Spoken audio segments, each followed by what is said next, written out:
Muy buenas tardes a todas y a todos. Gracias por vuestra presencia. También agradecemos especialmente al museo que nos haya invitado y considerado para esta actividad muy relevante para los efectos señalados por María Luisa, en el sentido de poder acercar nuestra experiencia, nuestro trabajo también a personas de nuestra sociedad que estén interesadas particularmente en esta temática. Y dicho eso, bueno, desde el estudio del cual formamos parte, nos interesó muchísimo esta propuesta, y junto a mis compañeros Franz Moller y Javier Herrera Marillán, junto a quien les habla, Francisco Gastapia, tomamos la decisión de poder participar en esto con sumo gusto, agrado y como un bonito desafío que nos interese, insisto, de sobremanera desarrollar. Nosotros preparamos para esta ocasión una breve exposición. La idea es que dialoguemos, claro está, y ustedes puedan hacer consultas, nosotros responderlo y viceversa, pero generar un diálogo, un conversatorio totalmente tal. Pero titulamos nuestra presentación, para motivar esta conversación, bajo la frase: la opresión, la justicia y la pluma literaria. ¿Ya? La opresión en su sentido más natural y obvio, en el sentido de poder ejercer presión sobre algo. Entiéndase ese concepto como opresión. Desde la justicia, desde el dar a cada uno lo suyo, quizás la versión más tradicional sobre su acepción, pero cómo también se expresa desde un órgano, desde la realización material de la función jurisdiccional por parte de los tribunales de justicia, en casos concretos sobre el cual nosotros vamos a explayarnos, y particularmente que les habla, y posteriormente, bueno, sobre la pluma literaria que se expondrá principalmente a partir del segundo y tercer momento. La presentación nuestra tiene previsto 3 momentos. En primer lugar, yo voy a hablar especialmente sobre los procesos Caravana de la Muerte de Calama, que tiene 2 aristas, una a propósito de los secuestros y las ejecuciones probablemente tales de las víctimas, y otra las exhumaciones ilegales de los restos de las víctimas. Va a ser más bien descriptivo. Fijen su atención particularmente en aquellos elementos que puedan constituir opresión y justicia. Insisto, poco de pluma literaria van a encontrar o van a poder depender de lo que yo les planteo en mi intervención. Posteriormente vamos a dar pase a Franz Moller, mi compañero va a hablar sobre el texto El desierto, del escritor Carlos Franz, en el cual también va a hacer un énfasis sobre estos 3 puntos que contempla el titulado de nuestra presentación. Y finalmente va a participar Javier Herrera, que va a expresarse especialmente respecto de los vínculos, cómo dialogan, cómo se articulan estos 3 conceptos a propósito de las presentaciones previas que nosotros vamos a hacer. Dicho eso, entonces, yo entro en materia a hablar sobre el proceso Caravana de la Muerte de Calama.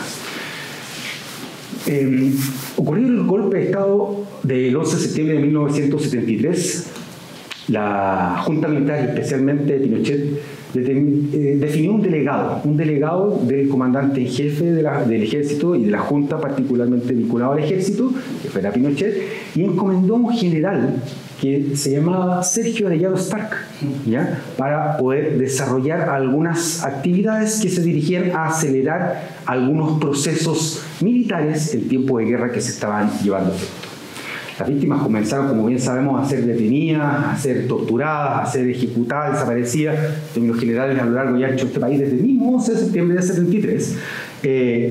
Y este episodio, concretamente, como su nombre lo indica, se denomina Caravana de la Muerte de Calama porque se circunscribe a hechos criminales que ocurrieron especialmente. La Caravana de la Muerte partió por el sur de Chile, primeramente, y posteriormente desarrolló su recorrido por el norte. Y uno de sus destinos en el norte fue Calama. La dictadura, entiéndase particularmente representada por las Fuerzas Armadas y de Orden, y especialmente Ejército y Carabineros, procedieron en la localidad de Calama a tomar detenidas a distintas personas, 26 personas en total, de distintas edades, todos hombres particularmente, que los llevaron a la cárcel pública de Calama. ¿Ya? En la cárcel pública de Calama, posteriormente, una vez que llega el helicóptero Puma, encabezado por Sergio Arellano Stark, y que tenía una comitiva especialmente dispuesta a poder, que posteriormente supimos participó en diversos, o sea, vinculado primero a otros órganos represivos, participaron en diversos crímenes, pero en particular concurrieron a la ciudad de Calama y se pidieron a algunas personas que estaban siendo juzgadas en el marco de procesos criminales en tiempo de guerra para efectos de acelerar sus procesos. ¿Y en qué se traduce ese acelerar sus procesos? Básicamente, estas personas privadas de libertad fueron llevados particularmente a una zona cerca de Calama que se llama Cerro Topater. ¿Ya? En ese lugar fueron ejecutadas estas personas por integrantes de la comitiva y también participaron en estos hechos criminales personal del regimiento de Calama particularmente. Esas 26 personas fueron ejecutadas en esa instancia y posteriormente sus restos fueron trasladados a un sector más o menos 16 kilómetros distante del Cerro Topater que se le denomina la Quebrada del Buitre, que está entre la carretera de Calama y San Pedro de Atacama, ¿no? Y ahí tenían previsto una fosa, inhumaron los restos de las víctimas ahí y posteriormente, a finales del año 75, principios de 1976, personal del mismo regimiento al cual había llegado la caravana de la muerte a través del helicóptero de Arellano Stark y su comitiva, pero personal de ese mismo regimiento concurre a la Quebrada del Buitre, exhuma los restos de las víctimas y posteriormente los suben a un avión, estos restos de las víctimas, y posteriormente los lanzan al mar, ¿no? Los familiares de las víctimas desde un primer momento promovieron la acción de la justicia que era cómplice de la dictadura en aquel entonces. Entonces los procesos criminales promovidos en aquel entonces prácticamente en nada terminaron.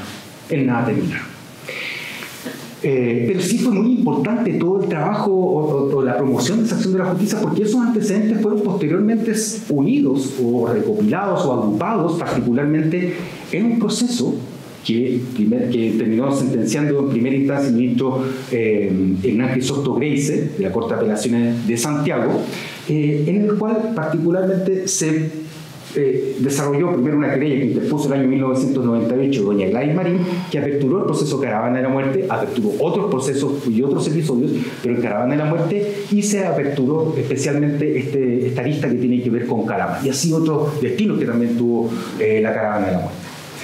Entonces se empieza a desarrollar esta investigación, pasa por distintos jueces y juezas. Estos antecedentes que fueron en su oportunidad recopilados por el Tribunal de Calama y posteriormente por distintas querellas que familiares de víctimas interpusieron en territorio de competencia de la Corte de Apelaciones de Santiago, fueron acumulándose particularmente en este proceso 2182 que quedó en 1998, episodio Caravana de la Muerte Calama, ¿ya? Y en el marco de este proceso, imagínense lo que les comento, estos hechos ocurren en el 73 y posteriormente este proceso se reapertura y agarra una fortaleza que en definitiva no tuvo antes, pero que permitió llevar al esclarecimiento de la verdad y a la justicia el año recién 1998, y esto a propósito de la detención de Pinochet en Londres. Ese hito fue muy importante para el desarrollo de nuestro proceso de justicia transicional y en particular para que nuestros tribunales de justicia investigaran y sancionaran estos crímenes. La causa se dictó procesamiento en contra de los agentes que formaban parte de la comitiva de la Caravana de la Muerte. Algunos de ellos fallecieron, Arellano ya estaba muerto cuando se dicta la sentencia definitiva de primera instancia. También habían otros agentes que habían fallecido y otros con el devenir del tiempo, pero hay algunos pocos que estaban vivos y en definitiva fueron condenados primeramente por el ministro Hernán Crisóstomo Greise en una sentencia de primera instancia de mayo del año 2018.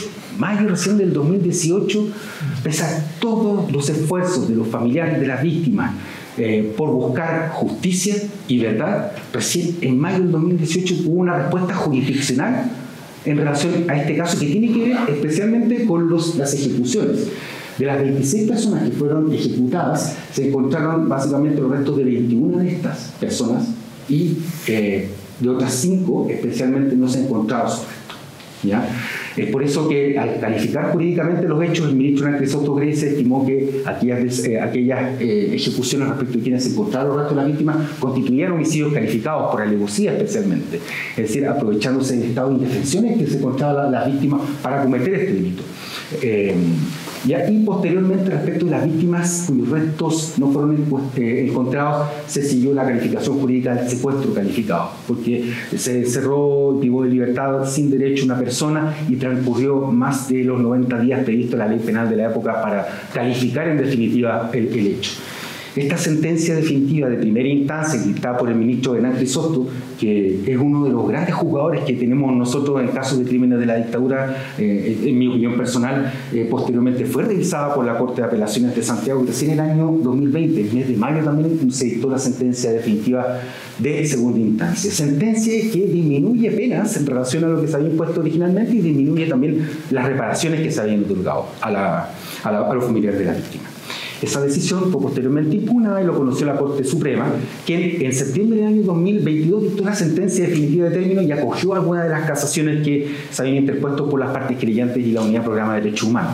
Nosotros, en este caso, desde el estudio jurídico de Nelson, representamos a doña Carmen Hertz y a su hijo, que a propósito, quienes sobreviven a Carlos Becker Urán, que es una de las víctimas particularmente del episodio.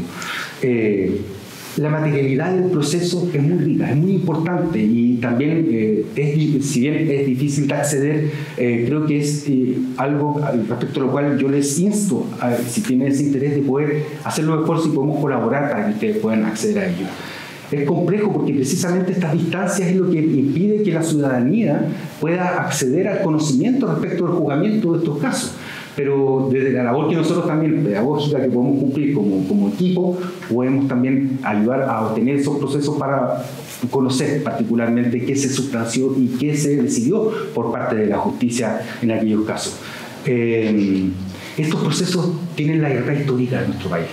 Verdad histórica que partió con unas versiones totalmente falsas, mendaces, versiones oficiales que se daban en aquella época en que hablaban de terroristas que habían sido ejecutados de distintos modos porque, por ejemplo, habían infringido la ley de fuga, por ejemplo.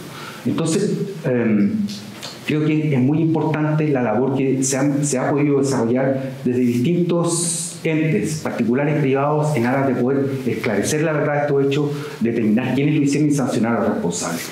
Les comentaba muy brevemente para terminar que tiene esto otra arista relativa a las exhumaciones ilegales.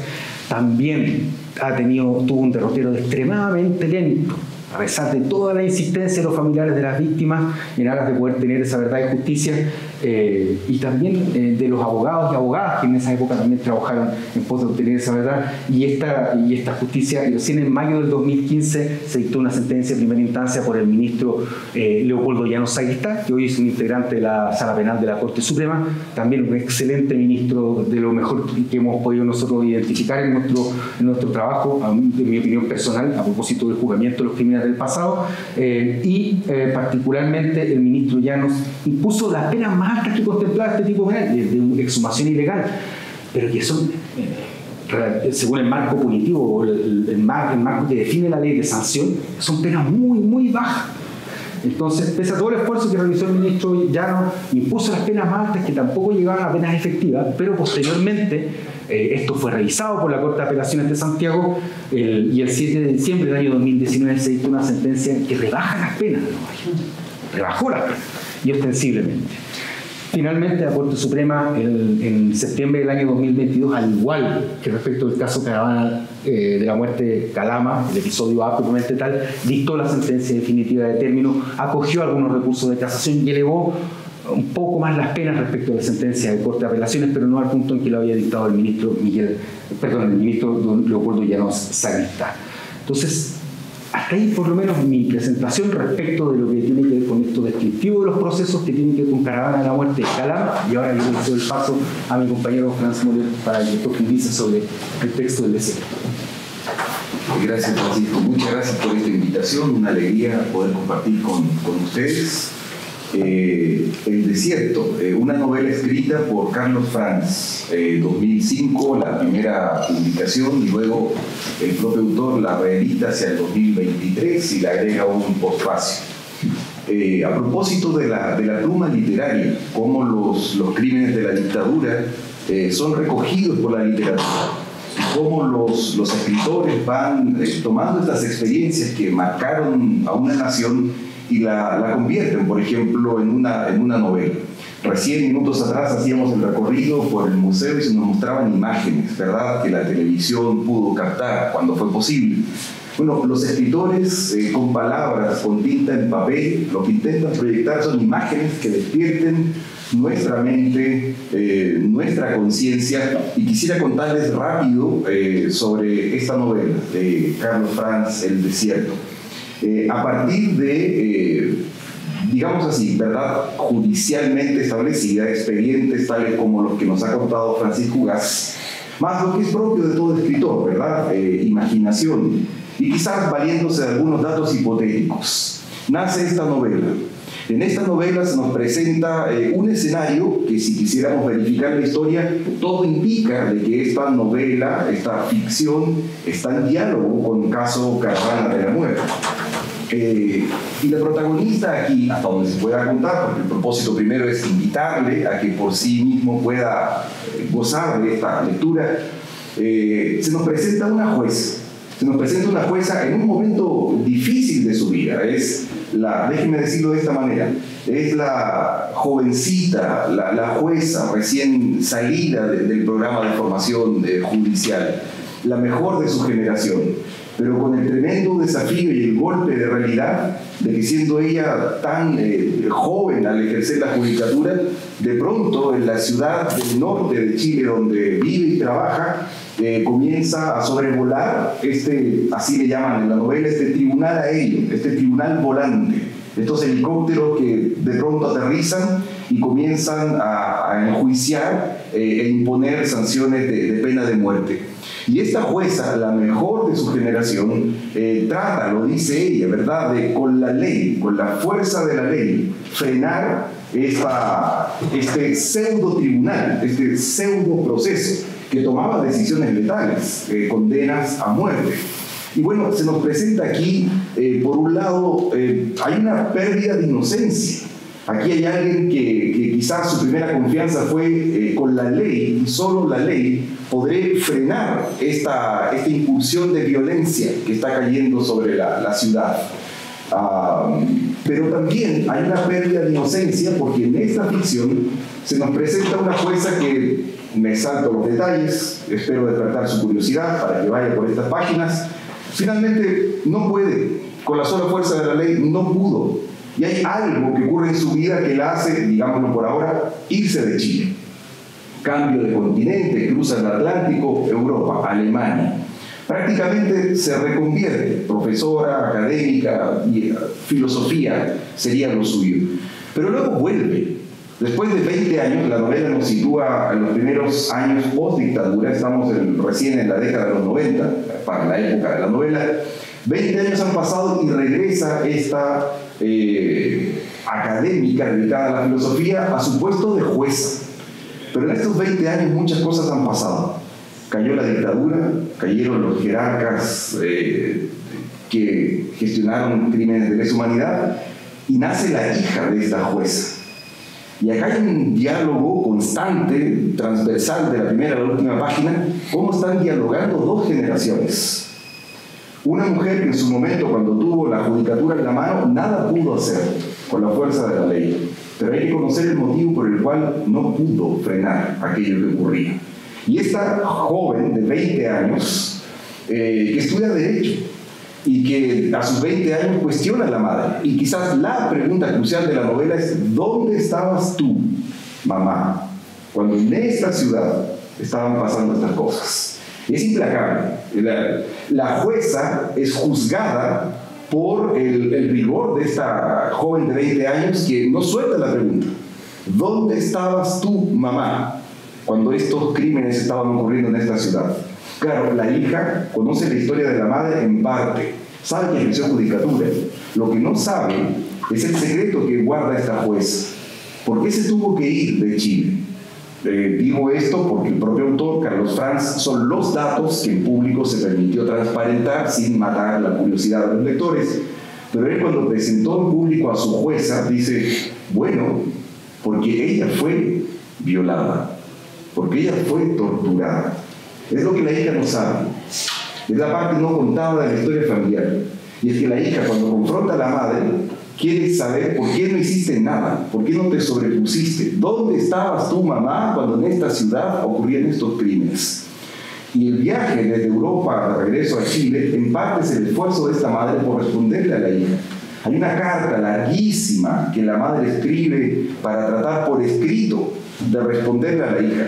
Trata a la madre de ser sincera, no de hablarle como la profesora de filosofía que es, sino que, ante todo, la madre de esta joven que interroga y la mujer que sufrió un cuadro de violencia propia, y alguien que trató de frenar con la fuerza de la ley lo que la brutalidad de los hechos simplemente avasalló.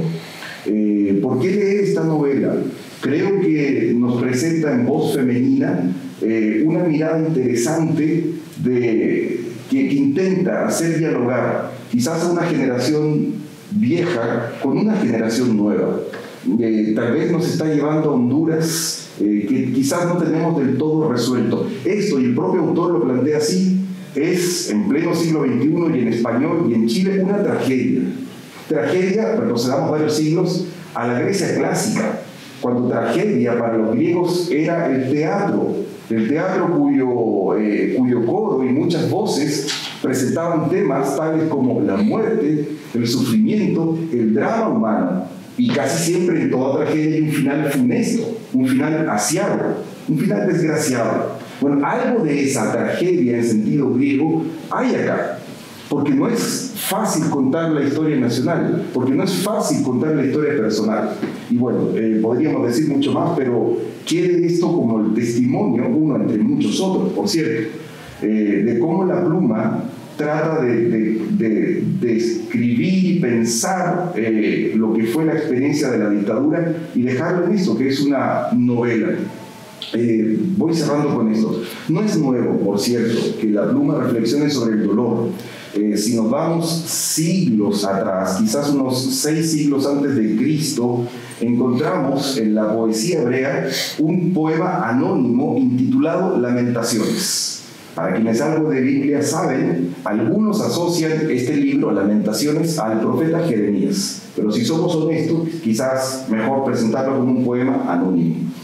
En este poema, lo que se llora, en la figura a veces de la viuda, que sin consuelo sigue sufriendo por la muerte que ha roto el matrimonio y destrozado a la familia, o a veces en la voz masculina del hombre que, simbolizando al pueblo, también llora sin consuelo. Bueno, en estas lamentaciones lo que hay es más un momento histórico de una nación, del Israel histórico, del Israel bíblico. Quizás hacia 587 a.C. hay un asedio de parte del imperio de la época, es Babilonia, es la milicia babilónica, es el poder más fuerte de la época, que viene, rodea la ciudad, destruye y luego toma prisioneros y deporta. Y entre estas letras que van quedando en este texto de Lamentaciones, me permito leer algunos versos que a veces los hemos podido usar en alegatos en cortes nacionales. Por ejemplo, leo este verso del capítulo 3, dice lo siguiente: hay quienes oprimen a todos los encarcelados de la tierra y tuercen los derechos humanos. Paréntesis, es interesante la traducción que se hace. Se usa la expresión derechos humanos al momento de traducir un texto bíblico. Retomo la lectura. Hay quienes oprimen a todos los encarcelados de la tierra y tuercen los derechos humanos en presencia del Altísimo, y aún trastornan las causas que defienden, pero el Señor no lo aprueba.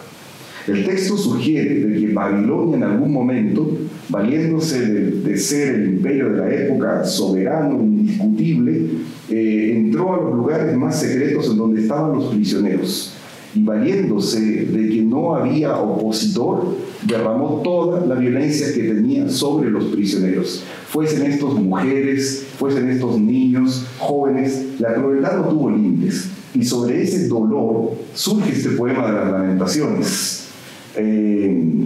La pluma literaria, cuando hace del dolor un tema, por favor, no caigamos, me parece, ¿verdad?, como para conversarlo, en decir, bueno, los escritores no están tratando de hacer otra cosa más que catarsis. Y hay que ser muy masoquista para traer el dolor a la literatura. Pero si superamos esa objeción, tal vez lo que podemos encontrar acá, al escribir una novela, como lo hace Carlos Franz, al llevar a poesía hebrea, como lo hace el anónimo en el poema de las Lamentaciones, lo que hay acá, déjenme decirlo así, en sencillo, es la reivindicación al dolor. Es que se puede llorar, se puede sufrir, y de este dolor no lo ocultemos, y al escribirlo es otra posibilidad de canalizar la emoción, y al dejar el texto escrito para que vengan los lectores es iniciar una conversación, y al dejar la palabra puesta ahí en tinta es para que, por ejemplo, venga la generación joven, como hace la hija de la poesa, y comience el diálogo con los viejos. Vallejo, ¿verdad? ¿Quién otro sino Vallejo, poeta peruano? En la primera parte del siglo XX nos deja Vallejo heraldos negros, heraldos negros. Hay golpes en la vida tan fuertes, yo no sé, golpes como del odio de Dios, como si ante ellos la resaca de todo lo sufrido se emposara en el alma, yo no sé. Son pocos, pero son. Abren zanjas oscuras en el rostro más fiero y en el lomo más fuerte. Serán tal vez los potros de bárbaros Atilas o los heraldos negros que nos mandan la muerte. Son las caídas hondas de los cristos del alma, de alguna fe adorable que el destino blasfema. Esos golpes sangrientos son las crepitaciones de algún pan que en la puerta del horno se nos quema. Y el hombre, pobre, pobre, vuelve los ojos, como cuando por sobre el hombro nos llama una palmada. Vuelve los ojos y todo lo vivido, los ojos locos, y todo lo vivido se emposa, como charco de culpa en la mirada. Hay golpes en la vida tan fuertes, yo no sé. Bueno, leer a Vallejo es uno de los autores que nos quizás vuelven a una cualidad que nos hace humanos, y es la posibilidad de sentir dolor, de sufrir y de poder empatizar ahí donde la vida ha sido quebrada. Y termino con esto: cómo la pluma a veces nos permite quizás no entender, quizás no resolver las tragedias y tampoco enjuiciar. El escritor no es un juez, pero a través de la ficción y a través de la realidad que nos presenta el día a día, podemos dejar algunos textos que nos inviten a pensar, a sentir. Y cuando estalló el conflicto Rusia-Ucrania, en un blog Cuentos sin Gloria, por si alguien lo quiere visitar, a las semanas de ese conflicto queda este cuento, y con esto cierro. Es un cuento corto. Tamara y Alyosha se besaron por última vez esa fría mañana de invierno. Al separarse y ya sentado al volante del camión, él recuerda ese momento y supone que eso fue amor.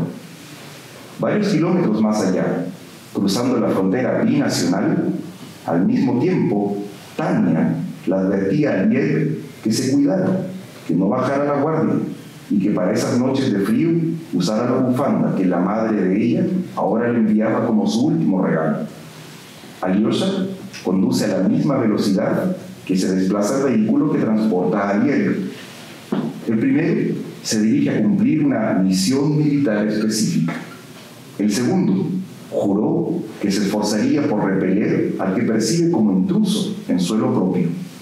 Faltan 2 horas con 23 minutos para que estos dos desconocidos queden frente a frente, sumergidos los pies en la nieve, uno pensando en el calor de los labios de Tamara y el otro dudando si en el vientre de Tania bailará un hombre o una mujer. Los dos soldados acortan la distancia que los separa, mientras que sobre sus rubias cabezas un segundo sello es abierto, y al instante un jinete que porta una gran espada cabalga sobre un caballo bermejo. En casa, Tamara trata de entender dónde reside el poder que hace de la paz una mera ilusión.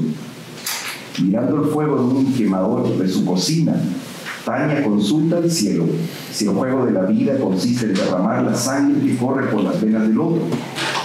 Las metrallas llevaban 50 segundos funcionando cuando Alyosha partió, hundiendo sus pensamientos en la última mirada que Tamara le obsequió. Aliel se extinguió imaginando que ese embrión será el incipiente anticipo de una niña tan hermosa como su madre. Tamara mira el reloj de la pared e intuye que él ha partido. Tania observa por la ventana cómo las nubes insisten en sepultar las flores de su jardín con diminutos cristales de agua helada y descifra la verdad del instante. Tendrá que criar sola.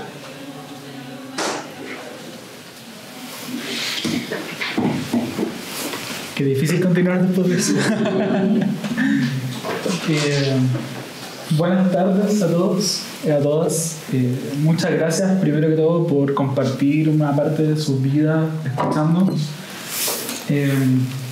y por venir aquí a compartir sentires, experiencias espero puedan llevarse algo un poquito que les pueda reconfortar.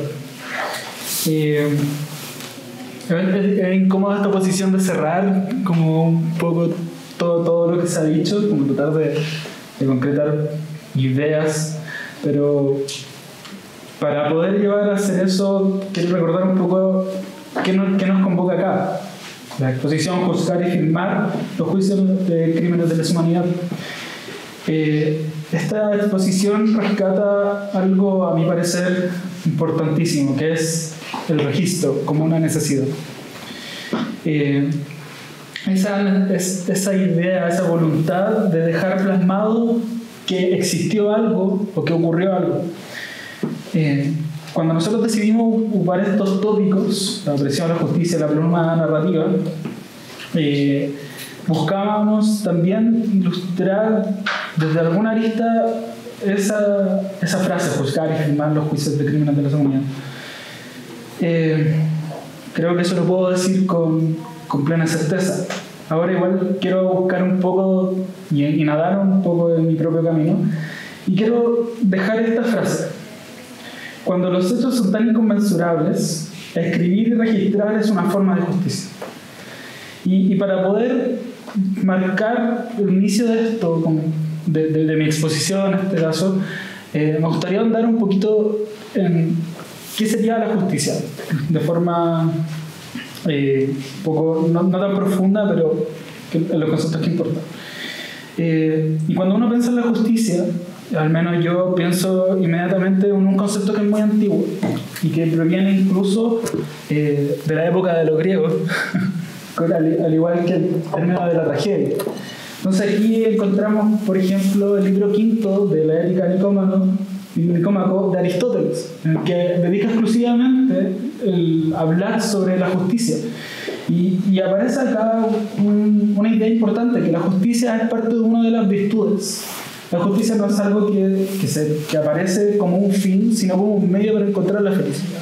Entonces, a través de la virtud, de este concepto que está unido, lo justo es virtuoso, por tanto nos sirve también para poder llegar a la felicidad, es que Aristóteles nos logra dar una idea más o menos de qué consistiría la justicia. Entonces, para quienes no estén tan familiarizados con la idea de Aristóteles, él habla de las virtudes como si fuesen un punto medio, un equilibrio entre dos vicios. Algo que una persona virtuosa tiene que llegar a aspirar, ¿ya? Bajo la constancia. ¿Todo para qué? Para alcanzar la felicidad. Eso claramente hay ciertos matices y depende mucho de la obra, pero eso es una idea muy general. Entonces, Aristóteles asocia mucho, como le dije, lo virtuoso y lo justo a la idea de lo bueno también. Así, la justicia aparece en la obra de Aristóteles como una de las virtudes más grandes, porque la justicia tiene una noción de comunidad. Nadie debería aspirar a ser injusto consigo mismo, ¿ya? Y lo justo y lo virtuoso siempre aparece con la idea de lo otro, de que hay un cierto equilibrio, una cierta equidad, una proporción. Aristóteles trata esto de forma matemática. Nosotros, la justicia distributiva por algún lado sería el 4:3, mientras que la justicia correctiva sería 2+1. O yo te quito 2 para poder equiparar y que los dos tengamos 4. Entonces, lo justo en Aristóteles es innegable del sentido de comunidad. Y esa justicia también puede ser completamente, o puede haber una injusticia completa. ¿Y en qué radica esa posibilidad de tener una justicia o injusticia completa? En una autoridad, en quienes sus decisiones pueden afectar al resto. Y acá es importante porque para el griego, en este caso para Aristóteles, es la autoridad la que tiene que lucubrar mediante la razón. Es la razón siempre la directriz por la que tiene que tomar las decisiones, porque mientras no existe la razón dentro de la autoridad, se vuelve tiranía. Y esa tiranía afecta a todos en un sentido de comunidad, en el concepto de justicia. Y acá hay una frase que usa Aristóteles para mencionar también lo respecto a los magistrados. Que el magistrado sería el guardián de la justicia, y si de la justicia, también de la igualdad. ¿Ya? Ahora bien, acá ha pasado un montón de tiempo desde que Aristóteles realizó el libro cuarto. Hay un montón de conceptos de justicia diferentes en diferentes aristas. Pero acá esta idea de justicia, que traté de hacer un marco más o menos inicial, nos sirve como punto de partida de dos ideas que son bastante sustantivas. Uno, que lo primero, que el sentido de comunidad está ligado al sentido de justicia e injusticia. Si uno es injusto, afecta a la comunidad; si uno es justo, afecta a la comunidad. Es una de las virtudes más... la justicia es la única, y entre las virtudes, que parece referirse al bien ajeno. Y lo otro, que es el juez, es el magistrado, quien es el que está llamado a hacer justicia. Y está llamado en un sentido de que busca la razón para derivar en lo bueno, en lo justo. Recae en este o esta la tarea de corregir las injusticias y devolver la proporcionalidad a los sujetos. Esa proporcionalidad que busca la equidad. Entonces, pareciera que hoy también la justicia termina siendo un sinónimo innegable de lo que son los tribunales, la acción de un juicio, o un proceso, o un procedimiento. Entonces, lo que nos convoca acá son los juicios de crímenes de lesa humanidad, pero esos juicios no son asimilables a ningún otro que, por ejemplo, nuestras normas hayan pensado. No se puede asimilar un juicio de crimen de lesa humanidad con el robo de una casa, el abigato, por ejemplo. La gran diferencia con estos otros juicios es que no se agota en sí mismo, no se agota en el hecho de actuar en un proceso, no se agota en el hecho de haber una sanción, porque la idea y la humanidad que está detrás de los hechos que se cometen como un crimen de lesa humanidad escapa, genera oleadas y deja huellas. ¿Hasta qué punto? Hasta salir de los tribunales. Un juicio, un crimen de lesa humanidad no se agota solamente en la sanción. Pues la pena y el dolor y los sufrimientos no se quedan en las declaraciones de las víctimas, no se quedan en los expedientes, no se quedan en las sentencias, sino que traspasan lo que son las generaciones, los núcleos familiares. Entonces aquí yo hago una pregunta: ¿es acaso posible la justicia correctiva en este tipo de juicios? ¿Hasta qué punto alcanza a ser corregido por el magistrado en el momento de que un crimen de lesa humanidad es conocido por la judicatura? Entonces es aquí donde surge la necesidad de hablar y la necesidad de registrar. ¿Ya? Julio Cortázar, en 1983, cuando estaba hablando en la ONU sobre las desapariciones forzadas, nos ilustra que estos actos no trastocan solo lo jurídico, sino ya que vienen desde la profundidad del mal. Estoy parafraseando, ¿no? Y nos dice, y esto sí es una cita: precisamente por eso es necesario hablar de lo concreto, hablar hasta el cansancio, porque lo más monstruoso y culpable frente a esto es el silencio y el olvido. Cerró la cita. Esa necesidad de hablar es porque algo aquí ocurrió, es algo que nos importa, es algo que nos exhorta solo por el hecho de ser humanos. En sus palabras nos dice que esto no es exclusivo del derecho, e incluso algunas instituciones obstaculizan la palabra, obstaculizan el relato. En este sentido, quienes fueron testigos, por ejemplo, y sufren, son precisamente familiares y amigos. Existen normas hoy día de los códigos de procedimiento civil, por ejemplo, que impiden que puedan dar testimonio dando fe de la magnitud del daño que han podido presenciar para buscar reparación, por ejemplo. También por una cuestión de época. Hoy día los procesos criminales están en formato papel. Y quienes hemos tenido la experiencia de tomar un expediente, de hojearlos, de poder conocer su textura y cómo se forman y su incomodidad, también nos damos cuenta que en muchas de esas resoluciones están escritas a mano, que existen unas decisiones que han sido manejadas por la escritura misma, como que el sentido de la máquina se pierde y se toman decisiones en el momento y se escriben a puño limpio. Y eso indica también de cuáles han sido las dificultades tecnológicas o los contextos en los que esas mismas decisiones se han tomado. Y hoy actualmente también la mayoría de esas hojas están rotas o se descascaran por el mismo paso del tiempo. En ese sentido, tenemos por una parte la necesidad de justicia que desborda nuestra práctica judicial y por otro las limitaciones materiales del tiempo. Y así es, desde esta posición, que la necesidad de registrarse es imperativa, ¿no? La necesidad de registrar viene como una forma de proporcionar los hechos que han ocurrido y que desbordan los procesos judiciales. Ejemplo de esto, por ejemplo, son los casos del juicio de Nuremberg, que sospechando la prensa y la gente que rodeaba el caso, lograron grabar 1200 horas de audio y 35 horas de videos, ¿ya? Por otra parte, Wilhelm Scheirer, quien fue un periodista que logró también registrar el ascenso y la caída del régimen alemán, arriesgó su vida para tratar de salvaguardar sus propios diarios, porque él instaba la necesidad de poder decir lo que pasaba y contradecir la censura de la que sufría al momento de dar las noticias, de registrar, de dar los comunicados. Entonces se trató de esconder de la mejor forma sus diarios de vida de la Gestapo, incluso exponiéndose voluntariamente: revíseme mis cosas, necesito guardar esto y que me pongan un sello para poder sacarlo.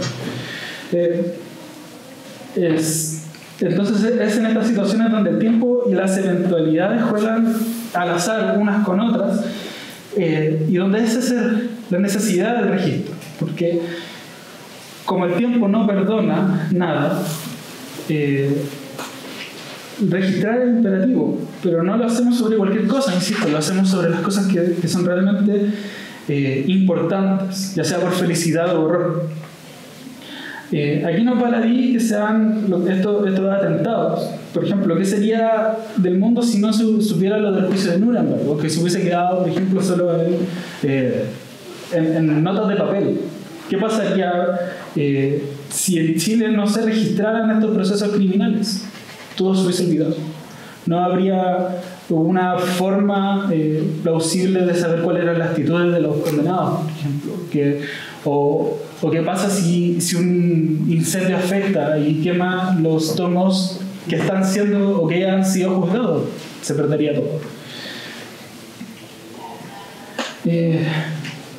Bueno, aquí también las escritoras y escritores nos han dado unos regalos. Y aquí quiero también hilarlo con lo que dijo Franz. Acá podemos ver reflejados en ciertos escritos hechos, dolores y lamentaciones.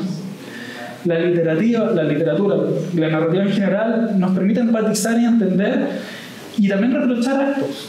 Y en un mundo que aparentemente suele ser diferente, pero que también es similar al nuestro, tan similar que a veces asusta. Y en ese sentido también escribir es justamente hacer un registro de las emociones, un registro de unas experiencias, y es la forma en que cierta gente puede lograr buscar que eso se transmita, ¿no? Entonces, esa transmisión de repente se hace por necesidad. Y aquí quiero citar a Franz, mi querido escritor, que en uno de sus cuentos también colocó: sí, urge dejar testimonio para recordar que estar vivos es un milagro. Hallarse en medio de guerras y pestes, y encima seguir respirando, hace necesaria la actitud de ese samaritano que deshizo el camino y regresó a donde estaba el judío que lo había sanado, solo para decirle: gracias, Señor. Y esto ya para ir cerrando, cuando uno que tiene la posibilidad de revisar un expediente se topa con estas resoluciones que son escritas a manos, uno termina por quebrar un túpido ego. una idea de que a veces se vuelve muy impersonal el concepto del juez, el concepto de la resolución, y uno recuerda que la persona que escribió, que está decidiendo y que está conociendo, también es valga la redundancia, es una persona que está sumergido en un contexto que también ha sido tormentoso. Entonces me saco el sombrero ante quienes, y aunque no pudieron, lo intentaron hacer cosas, intentaron ejercer la ley. Pero también surge una pregunta: ¿hasta qué punto es capaz este hombre o mujer que busca la virtud, lo justo, la decisión, lo bueno, de lograr equilibrar tremendas injusticias? Hannah Arendt menciona en su obra La condición humana la idea de una existencia, de una vergüenza universal, cuando de horrendos crímenes se trata. Esa vergüenza es posible también retratarla cuando Laura deja a su hija y se marcha al norte, en la obra de Carlos Franz, que mencionó Franz. Es menos real porque apareció en una obra literaria. Es menos real esa vergüenza. Cuando hablamos de estos crímenes, es la realidad la que exige nuevas aristas de justicia. Es así como los crímenes desbordan sus efectos y ya no basta ni volverá a ser suficiente la mera aplicación de una sanción, pues ante tal desequilibrio, registrar y escribir son actos de justicia. Chile entonces aparece aquí como un lugar, en la obra de don Carlos Franz, un lugar alejado de la virtud, de lo bueno, de lo justo. Porque por una parte Chile esto ya fue sometido a una opresión, nos dejó en un vicio, en un extremo, donde la libertad se vio aplastada y que es justamente el reflejo de la posición asimétrica que tuvieron las víctimas con sus captores. Y por otra parte, también tuvimos el vicio de que quienes eran llamados a salvaguardar las vidas lo ignoraron, hicieron caso omiso, y esto se puede reconocer también en las declaraciones que dieron en septiembre del 2013, cuando los magistrados de la Corte Suprema reconocieron esas omisiones, reconocieron que no hicieron absolutamente nada cuando estaban llamados a hacerlo. Entonces la imagen desértica del desierto en el título funciona como una analogía al desamparo de un país que vivió en tales condiciones, a un vacío, a un extremo. En una situación así, Aristóteles nos dice que aquí no hay virtud, aquí no hay punto medio. Es por eso que la necesidad de escribir y la necesidad de registrar se vuelve una necesidad de la comunidad de poder equilibrar las injusticias. Y aquí, para finalizar, también unas palabras que me quedaron resonando también de los cuentos de Franz. Cada palabra escrita es un puñal que se clava en el corazón de la apatía, porque pensarla y luego digitarla supone un gran trabajo en la mente y el cuerpo. Muchas gracias. Bueno, muchas gracias por su particulares presentaciones que lo hacen más interesante, porque uno piensa en los abogados y nos sorprendieron con estas entrecruces, ¿no? con la literatura, con el concepto de justicia, con el tema del registro, con las distintas capas, ¿no? de la dimensión de la justicia. Entonces abro la conversación para quienes quisieran hacer preguntas sobre las intervenciones que escuchan, o comentarios, no necesariamente preguntas, agregar algo más. ¿Sí? Bueno, buenas tardes ya. Me llamo Matías, soy licenciado, también estudié Derecho, entonces estoy muy de acuerdo con usted. Como que uno piensa en abogados, piensa en Dixie, los malos que los padrinos mágicos. Y por lo menos a mí me pasa así estudiar, ¿no? Si puedo ser muy sincero, me gusta mucho esta conexión porque si hay algo que me hizo estudiar Derecho fue odiar leer. Pues estudiar Derecho hacía que yo no quisiera leer novelas cuando leía cosas que me hacían sentirme más gris. Entonces agradezco mucho la forma porque si hay algo que me logró reinventar o reencantar con la literatura fueron las obras literarias particularmente radicadas, particularmente obras de teatro, que justamente tenían que ver con la marginalidad, como me gustaban los derechos humanos, con la historia que ocurría en Chile.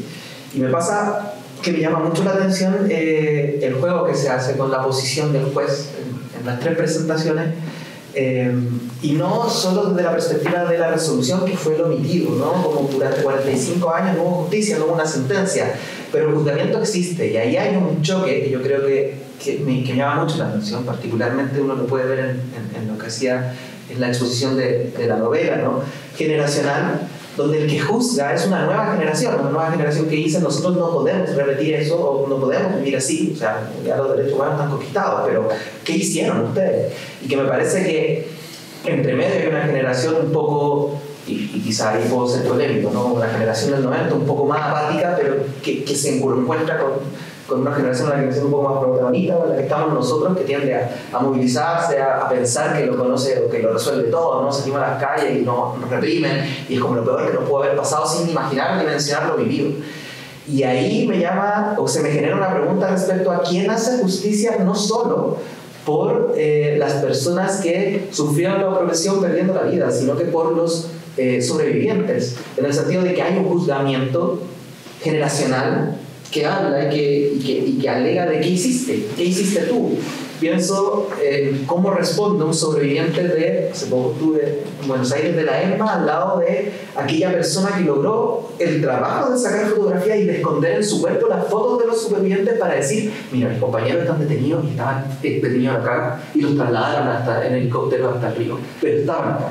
¿Qué hicieron los demás? Si yo sobrevivo y salgo de ahí, el choque de una nueva generación mucho más soberbia, arrogante, que conoce libertad y dice: ¿qué hiciste tú? Lo encuentro brutal, porque ante esa persona que ha hecho una lucha de vida por años para que se le dé justicia a sus compañeros exterminados, asesinados, o a su propia vida, no solamente tiene un choque como de un juzgamiento generacional bastante soberbio, sino que además es un juzgamiento como tal, pero no hay resolución. La resolución demoró años, demoró muchos años. Y ahí se me acerca la idea, creo, de la tragedia, de que justamente la realidad nos demuestra que en muchas ocasiones no hubo un final satisfactorio, pero además que justamente lo que nos puede entregar, o la forma en que se reivindica esa persona, que obviamente tiene un ímpetu o tiene una valentía, una osadía tremenda en su propia historia, o sea, no solamente es un sobreviviente, sino que además tiene un registro de vida, un registro de historia de compañeras y compañeros que son la única forma en la cual se puede hacer justicia. Ahí yo creo que se me hace muy interesante el chocar un poco con nuestras generaciones, ¿no? Que también tenía mucho ímpetu y que tiende a ser soberbia, y que ha costado como el entender de que justo en nuestras juventudes están recibiendo recién justicia, una justicia material que en muchos casos, entrando un poco al derecho y sacándolo un poco de la idea más literaria, tiende a ser injusta por el plazo del tiempo, ¿no? Como que el tiempo rompe con la justicia. Me pasó que, bueno, yo me acerqué a esto, pude saber de esto por Nora Fernández, y pienso lo mismo, como en Dice una niña, un cuento en el cual estudiantes se encuentran con un profesor que entra a la sala y ya no son los años 80, son los años 2023, 2020. Y la estudiante le dice: oye, seguimos la dictadura, ustedes no cambiaron nada, el sistema es el mismo. ¿Tú por qué no hacías nada? ¿Por qué educabas a estudiantes y no hacías nada? Y es súper soberbio igual. Nora Fernández lo enrostra un poco así también. Pero era el choque de nuestra generación. Y ahí, ¿quién hace justicia para ellos, no? Como para nuestros papás también. En el sentido de que ellos sufrieron a sus compañeros, sufrieron personalmente. Y además tienen una realidad que les mentía en su cara, y tienen que también entrar a explicar y hacer el registro para que la justicia se materialice de alguna forma. Es súper duro. Eso pienso yo. Muchas gracias, muy interesante tu intervención. Diana, ¿tú querías decir algo? Es que te vi como... Yo quería decir algo. Mi nombre es Constanza del Río. Yo tengo un trabajo en una fundación que se llama Nos Buscamos, trabaja con víctimas de tráfico infantil hoy. Niños que fueron robados en dictadura y llevados, parece, al extranjero y los vendieron. Hoy día esos adultos están vivos, y buscan justicia proveniendo de países donde la justicia, llámese la justicia de magistrados, de jueces, funciona muchísimo más rápido, es más eficaz y eficiente que la justicia que tenemos nosotros hoy día en Chile. En la presentación que vimos al principio hablaban de que los delitos de lesa humanidad de dictadura fueron, ¿cuántos años? 45, bueno, hasta el año pasado recién estábamos con juicio, con decreto, y se demoraron más de 50 años en declarar culpables, porque ni siquiera pagaron. En Chile es una vergüenza. A mí se me cae la cara de vergüenza de saber que Pinochet nunca fue juzgado, como decían en la presentación, ni siquiera se sentó en el banquillo de los acusados. Me interesó mucho escuchar lo que tenían que decir ustedes, porque para nosotros, en la ONG nos buscamos, la justicia en Chile no existe. Nosotros no perseguimos a que alguien pague, porque creemos que estamos perdiendo el tiempo persiguiendo, primero que nada, a un médico. En mi caso particular, yo también fui traficada, y la persona que me traficó a mí era diputado de la República y murió, Gustavo Monquera Parra. ¿Qué saco con perseguir a ese personaje si el calle ya se murió? La justicia hoy día la estamos buscando nosotros a través de la literatura, a través del registro, de que esto quede registrado para que tal vez en 45 años más algún magistrado, algún juez diga: vamos a tomar estos casos para que no se repita en otros países, para que no se vuelva a repetir en Chile. Porque algo que dijo usted que me llamó la atención fue la indefensión, la alevosía, el estado de indefensión. ¿Qué otro estado más podría ser más indefenso que robarle una guagua a una madre que está pariendo? Más encima en dictadura, porque yo creo que ese es el estado donde una mujer está más indefensa, como en la vida. A eso sumémosle dictadura, opresión, sumémosle el robo de su hijo. No tiene palabras, es simplemente horroroso, no tiene alma, es desalmado, es desgraciado. Creo que la pluma o la literatura y el registro o el documental, la parte más de registrar, sí al menos reconoce que las víctimas son reales, que no son mitos. Yo tengo 51 y me tocó vivir en una familia que la mitad era facha y la otra mitad era del MIR. Una mezcla muy interesante, sobre todo los almuerzos que tengo comido. Impresionantemente, o sea, era para mí al principio yo no entendía nada, pero después logré entender. Y cuando sale el primer, me acuerdo cuando para el tema cuando don Patricio Elwin reconoce esto como una verdad histórica, separa la moneda y dice: esto sí sucedió. Y los milistas, como le decían en esa época, o los terroristas, fueron acribillados, y los que no mataron están exiliados.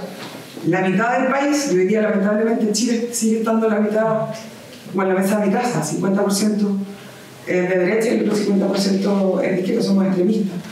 En esa época se hablaba, yo me acuerdo tenía 17 y decían que los muertos estaban de vacaciones en Suecia.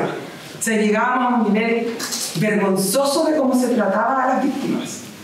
Me acuerdo de, no sé, los más chicos, si me visto una vez los martes de Merino, que era Merino hablando estupideces en televisión y riéndose de las víctimas, revictimizando a las viudas y a las personas que habían quedado bien. ¿Cómo nos pudimos llegar a demorar tantos años? Y nunca, porque hasta el día de hoy no se hizo justicia.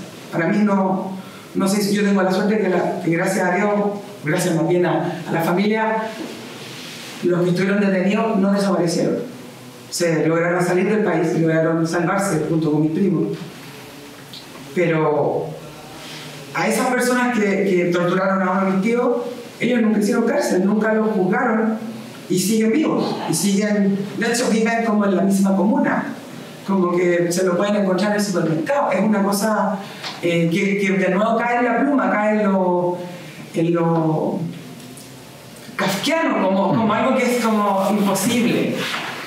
Chile sigue siendo lamentablemente un país donde, para mí, la justicia no existe. Y yo que conozco cárceles y he estado en cárceles, en Chile hacen cárcel las personas pobres. O sea, el delincuente pobre, ese hace cárcel. El delincuente rico, ese no hace cárcel. ¿Para qué? Si cosa aprender el televisor y darnos cuenta de la cantidad de... Hoy día tenemos un solo alcalde que está detenido y todos los demás están en su casa. O sea, por lo tanto, la pluma, la parte de literatura creo que nos salva. A nosotros por lo menos creo que no. A las personas que todavía son víctimas y que todavía están buscando justicia, creo que la pluma y el registro nos salva de la angustia de una madre que todavía busca a su hijo, o aún más, que gracias a la ONG nos buscamos, ya encontramos a su hijo y está en Utah, en Estados Unidos. Y el gringo nos dice, bueno, ¿y la justicia chilena cuándo? Y yo le digo, no te quiero dar falsa esperanza, nunca. Olvídate de eso. No va a ir detenido la jueza que te robó y que te mandó a Estados Unidos. Mejor sal de ahí y enfócate en recuperar a tu madre, recuperar a tu familia, viajar, que tus hijos conozcan a tu familia, que conozcas tus raíces, tu cultura, tu país, pero sal de la parte de justicia. Pero es muy complicado explicarle a chilenos que fueron traficados, que viven en países como Suecia, Bélgica, Francia, Estados Unidos, donde la justicia de lesa humanidad, donde la justicia de delitos de lesa humanidad sí existe y las personas sí son juzgadas y sí hacen cárcel, comparado con Chile, que lamentablemente no sucede. Por eso creo que la pluma y el registro es tan importante. Nos da una esperanza de decir al menos que un registro. Lo más importante, según, y aquí termino, lo que hizo don Patricio Beltrán, fue reconocer públicamente que esto sí había sucedido, que no era un mito urbano, que no era una leyenda y que no estaban de vacaciones. El hecho de reconocer hace que la víctima al menos logre levantar la cabeza de la angustia y del dolor en el que está sumido debido a que la justicia no llega. En Chile la justicia, esta es mi opinión personal, tarda y no llega. Y creo que la pluma nos salva de esa angustia. Así que me gustó mucho la unión. Fue entretenido ver cómo en una charla o en una presentación mezclaban en una misma frase la justicia, la opresión y la pluma. Dije, esto es como, me gusta, quiero escucharlo, quiero saber qué pasa. Así que muchísimas gracias. Me voy a leer el libro de todas maneras. Gracias, Constanza. ¿Alguien más quiere comentar algo? Yo muy cortito. Llegué a las últimas dos exposiciones, me repetí la de Francisco Gas, pero me parecieron muy interesantes las últimas dos. Me hubiera gustado escuchar también a Francisco, lamentablemente llegué tarde. Quiero abordar otro punto que está relacionado con la intervención anterior, pero que me parece que de alguna manera está entendido en las exposiciones, o por lo menos yo me hizo pensar en eso, que es en el fondo que el registro, sobre todo cuando uno ve lo de Nuremberg o otros registros de juicio, e incluso registros ficticios que puede ser una serie o una película, también muestra que no hay una neutralidad en la justicia, que lo justo, que al parecer conceptualmente, si uno se basa en la idea aristotélica, debiera ser un equilibrio, que debiera tener un cierto punto medio, nunca es tal, porque su relación con la realidad hace que dependa de factores políticos, económicos, sociales, culturales, por ejemplo, y llevándolo, y quiero llevarlo, y ahí hay una pregunta, en el fondo quiero concluir en una pregunta, llevándolo a la actualidad, ¿no? Que es cómo se eligen o cómo se designan el poder judicial, a los jueces, a los magistrados. ¿Quiénes deciden? Y cómo eso depende, en el fondo, de un modelo, depende de un sistema y depende de los poderes del Estado, del legislativo y del ejecutivo, por lo cual no hay neutralidad en eso. Los poderes del Estado son representativos de unas elecciones donde se deciden quiénes son esos equilibrios políticos que están presentes. Entonces, últimamente creo que hemos visto muchas noticias donde hay jueces involucrados en las escuchas, por ejemplo, de Elías Hermosilla, en casos que podrían definirse como corrupción o como presiones para designar justamente en ese juego. Entonces, ¿existirá o qué piensan ustedes si se podría o es necesaria una reforma en el sistema justamente de elección de esos jueces de los tribunales de justicia, o de qué manera se podría democratizar de alguna manera esa misma justicia para que no sea solamente el poder imperante en el momento electo en un sistema definido, además constitucionalmente, quienes decidan quiénes son los que imparten justicia. No sé si se entendió.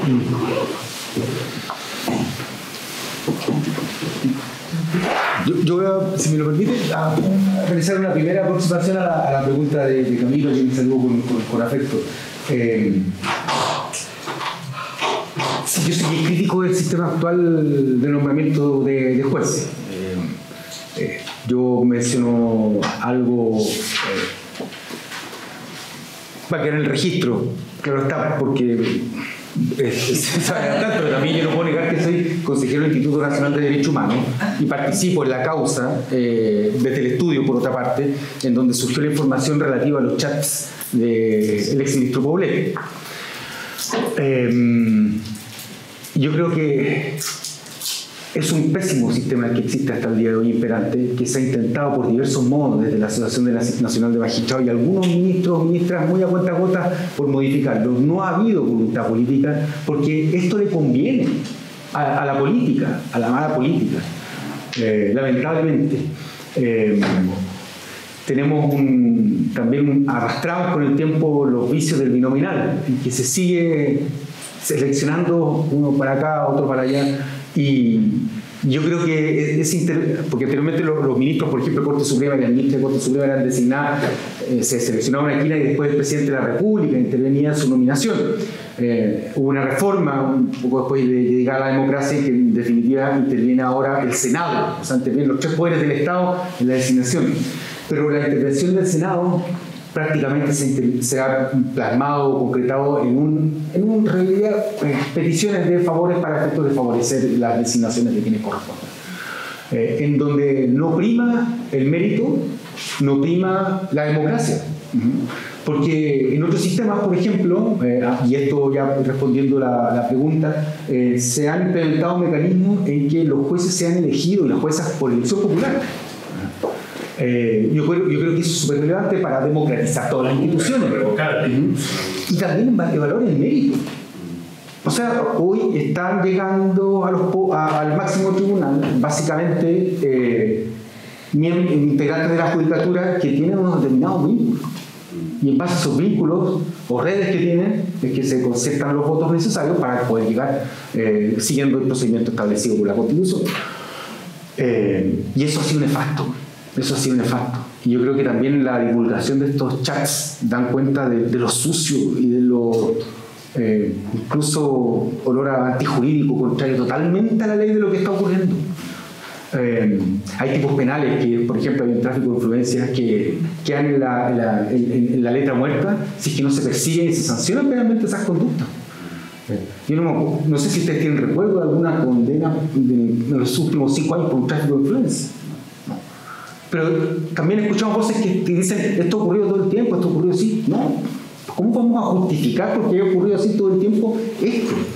Aquí sí vamos a elegir, yo creo, a funcionarias y funcionarios públicos de la rama jurisdiccional para que ejerzan sus funciones. Yo creo que es esencial que imperen dos aspectos en lo personal que me parecen importantes y ojalá se plasmen en las reformas que tiene pensado realizar el Poder Judicial, evidentemente con el apoyo de los poderes públicos que intervienen, en este caso particularmente si hacen una declaración que van a pedir apoyo también al Congreso para discutir esta temática, pero que el mérito, sus evaluaciones sean relevantes, pero también, por cierto, y que ojalá para hacerlo más democrático también intervenga la ciudadanía en la elección de ellos y ellas. Yo por lo menos manifiesto esto en torno a su pregunta, Camilo.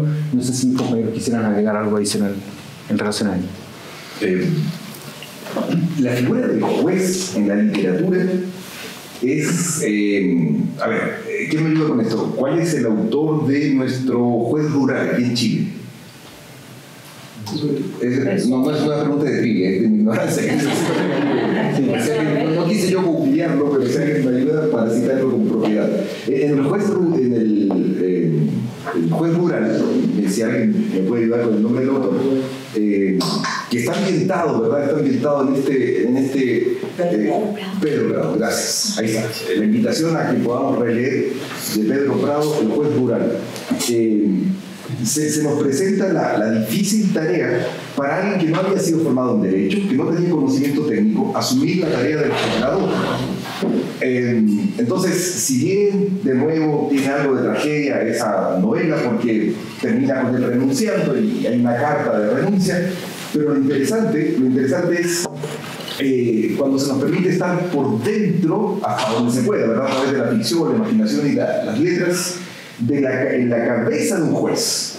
Y si hay algo de ese juez que mientras duró su cargo y que luego queda vacante por renuncia, si hay algo bueno que deja ese juez, que cuando uno lo lee como que renueva su esperanza, aunque sea en una cuota en jueces como él, es que, por ejemplo, no permitió que se persiguiera de manera cruel a quien sin razón era emplazado a un proceso, pero tenía en su contra ser el miserable de la época, el despreciable de la época, y como era fácil perseguir al más feo, al más hediondo, a ese se le daba muy duro.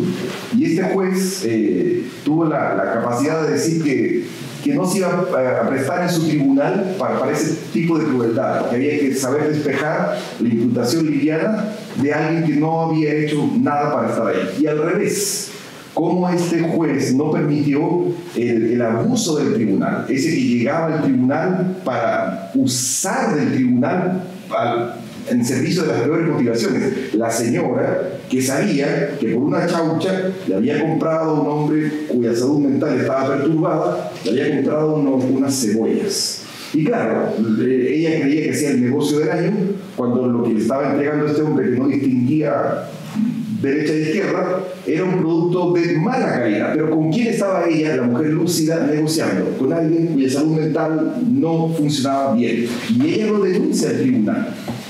Y es el juez, con mucho sentido común, más que contexto legal, el que vuelve a poner las cosas en orden. O sea, no, señora, no se le va a permitir a usted tamaña sinvergüenzura. O sea, no puede prestarse la judicatura para hacerle el favor a usted, que lo único que está tratando es aprovecharse de su propia malicia. Y cómo olvidar las páginas cuando Sancho es entrenado por el Quijote, cuando se le dice, tú vas a ir a ser gobernador de la ínsula. Y en el momento de lucidez que tuvo Quijote, cuando entrena a Sancho, ¿verdad? Y le dice, Sancho, aunque nunca ocurrió, pero le decía, cuando venga la mujer hermosa, tú cerrarás los ojos, porque tienes que escuchar lo que te dice, no mirarla. No voy a hacer cosa que la vista te traiciona. Cómo el Quijote entrenaba a Sancho a cerrar los ojos. Yo creo que hay algunas páginas inspiradas, entre ellas Cervantes, entre ellas Pedro Prado, en que nos pueden por un lado llevar a entender lo difícil que es juzgar, el difícil oficio judicial, y a ratos renovar un poco la esperanza en que, así como lamentamos al mal juez, agradecemos a quien ejerce bien el oficio. Gracias, Fran. No, Franz. Entre Carlos Franz y... bueno, si no hay más comentarios, yo quiero agradecerles la conversación. En realidad me pareció muy interesante y creo que nos quedamos pensando en varios conceptos que aquí ustedes mencionaron. El concepto de justicia, por ejemplo, y comunidad. El concepto del tiempo, de hacer justicia. Y el concepto de justicia misma, que tiene como, vuelvo a decir, distintas capas, ¿no? Lo mencionaba Constanza también, el registro, el cómo se visibilizan historias de vida, experiencias de vida a través de múltiples maneras también. Y visibilizar es una forma también tiene algún sentido de justicia también. Y es verdad, los procesos judiciales, estos enormes procesos judiciales, me interesó mucho las anotaciones manuscritas que mencionabas tú y que yo también he visto a veces en el proceso judicial, en los expedientes de puño y letra, y que son, bueno, la expresión de un momento también, en que se está haciendo una reflexión, una conclusión, un comentario respecto a algo. Hay una voz ahí que es interesante revisarla.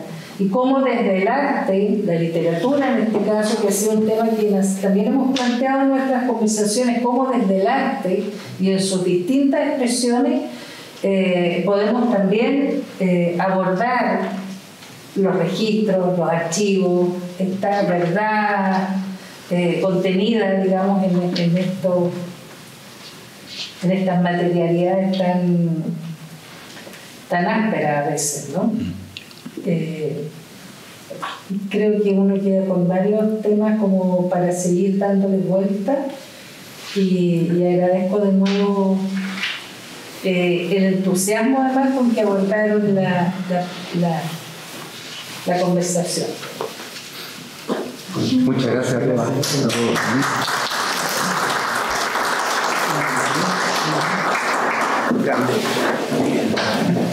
Y vamos a leer el libro, no conocí ese libro que